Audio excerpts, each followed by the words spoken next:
श्रीमद्वाल्मीकि रामायण अयोध्याकांड अध्याय 33। सीता और लक्ष्मण सहित श्रीराम का दुखी नगरवासियों के मुख से तरह की बातें सुनते हुए पिता के दर्शन के लिए कैकेयी के महल में जाना। विदेह कुमारी सीता के साथ श्रीराम और लक्ष्मण ब्राह्मणों को बहुत सा धन दान करके वन जाने के लिए उद्यत हो पिता का दर्शन करने के लिए गए।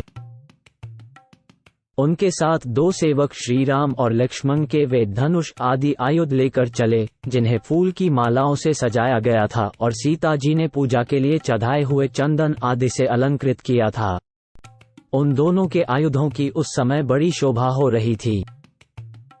उस अवसर पर धनी लोग प्रासादों, तिमंजिले महलों, हर्म्यगृहों, राजभवनों तथा विमानों, 7 मंजिले महलों की ऊपरी छतों पर चढ़कर उदासीन भाव से उन तीनों की ओर देखने लगे। उस समय सड़कें मनुष्यों की भीड़ से भरी थीं, इसलिए उन पर सुगमतापूर्वक चलना कठिन हो गया था। अतः अधिकांश मनुष्य प्रासादों, तिमंजिले मकानों पर चढ़कर वहीं से दुखी होकर श्रीरामचंद्र जी की ओर देख रहे थे। श्रीराम को अपने छोटे भाई लक्ष्मण और पत्नी सीता के साथ पैदल जाते देख बहुत से मनुष्यों का हृदय शोक से व्याकुल हो उठा। वे खेदपूर्वक कहने लगे, हाय, यात्रा के समय जिनके पीछे विशाल चतुरंगिनी सेना चलती थी, वे ही श्रीराम आज अकेले जा रहे हैं और उनके पीछे सीता के साथ लक्ष्मण चल रहे हैं।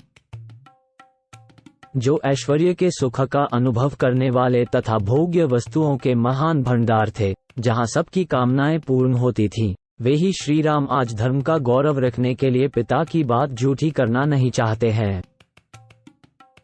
ओह, पहले जिसे आकाश में विचरने वाले प्राणी भी नहीं देख पाते थे, उसी सीता को इस समय सड़कों पर खड़े हुए लोग देख रहे हैं। सीता अंगराग सेवन के योग्य है, लाल चंदन का सेवन करने वाली है। अब वर्षा, गर्मी और सर्दी शीघ्र ही इनके अंगों की कांति फीकी कर देगी। निश्चय ही आज राजा दशरथ किसी पिशाच के आवेश में पड़कर अनुचित बात कह रहे हैं, क्योंकि अपनी स्वाभाविक स्थिति में रहने वाला कोई भी राजा अपने प्यारे पुत्र को घर से निकाल नहीं सकता। पुत्र यदि गुणहीन हो तो भी उसे घर से निकाल देने का साहस कैसे हो सकता है?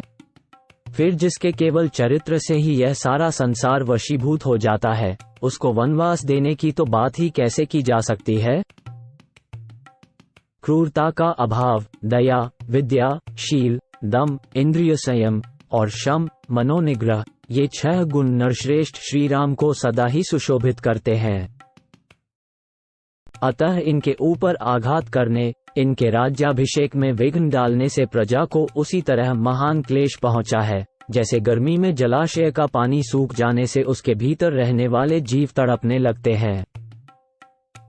इन जगदीश्वर श्रीराम की व्यथा से संपूर्ण जगत व्यथित हो उठा है, जैसे जड़ काट देने से पुष्प और फल सहित सारा वृक्ष सूख जाता है। ये महान तेजस्वी श्रीराम संपूर्ण मनुष्यों के मूल हैं, धर्म ही इनका बल है। जगत के दूसरे प्राणी पत्र, पुष्प, फल और शाखाएं हैं। अतः हम लोग भी लक्ष्मण की भांति पत्नी और बंधु बांधवों के साथ शीघ्र ही इन जाने वाले श्रीराम के ही पीछे पीछे चल दें। जिस मार्ग से श्री रघुनाथ जी जा रहे हैं, उसी का हम भी अनुसरण करें। बाग बगीचे, घर द्वार और खेती बाड़ी सब छोड़कर धर्मात्मा श्रीराम का अनुगमन करें। इनके दुख सुख के साथी बने। हम अपने घरों की गड़ी हुई निधि निकालें, आंगन की फर्श खोद डालें, सारा धन धान्य साथ ले लें, सारी आवश्यक वस्तुएं हटा लें। इनमें चारों ओर धूल भर जाए, देवता इन घरों को छोड़कर भाग जाए। चूहे बिल से बाहर निकलकर इनमें चारों ओर दौड़ लगाने लगे और उनसे ये घर भर जाए। इनमें न कभी आग जले, न पानी रहे और न झाड़ू ही लगे। यहाँ बलिवैश्वदेव, यज्ञ, मंत्र पाठ, होम और जप बंद हो जाए, मानो बड़ा भारी अकाल पड़ गया हो। इस प्रकार ये सारे घर दह जाए।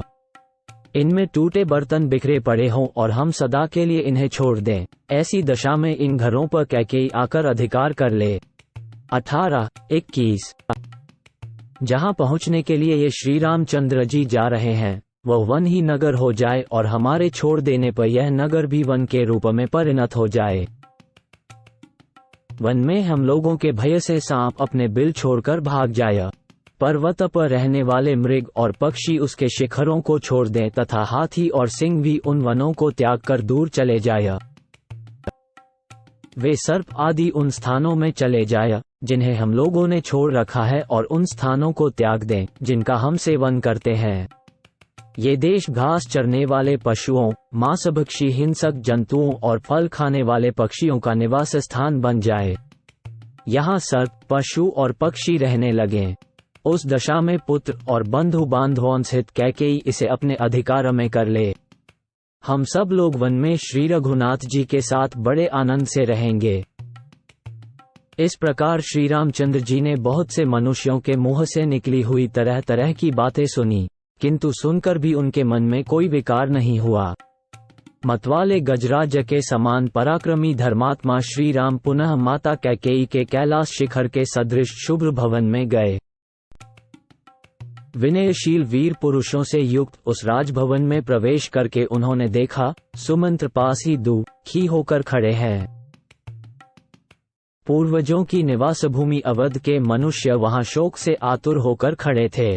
उन्हें देखकर भी श्री राम स्वयं शोक से पीड़ित नहीं हुए, उनके शरीर पर व्यथा का कोई चिन्ह प्रकट नहीं हुआ। वे पिता की आज्ञा का विधिपूर्वक पालन करने की इच्छा से उनका दर्शन करने के लिए हंसते हुए से आगे बढ़े। शोकाकुल रूप से पड़े हुए राजा के पास जाने वाले महात्मा महामना इक्ष्वाकु कुलनंदन श्री राम वहां पहुंचने से पहले सुमंत्र को देखकर पिता के पास अपने आगमन की सूचना भेजने के लिए उस समय वहीं ठहर गए। पिता के आदेश से वन में प्रवेश करने का बुद्धिपूर्वक निश्चय करके आए हुए धर्मवत्सल श्री रामचंद्र जी सुमंत्र की ओर देखकर बोले, आप महाराज को मेरे आगमन की सूचना दे दें।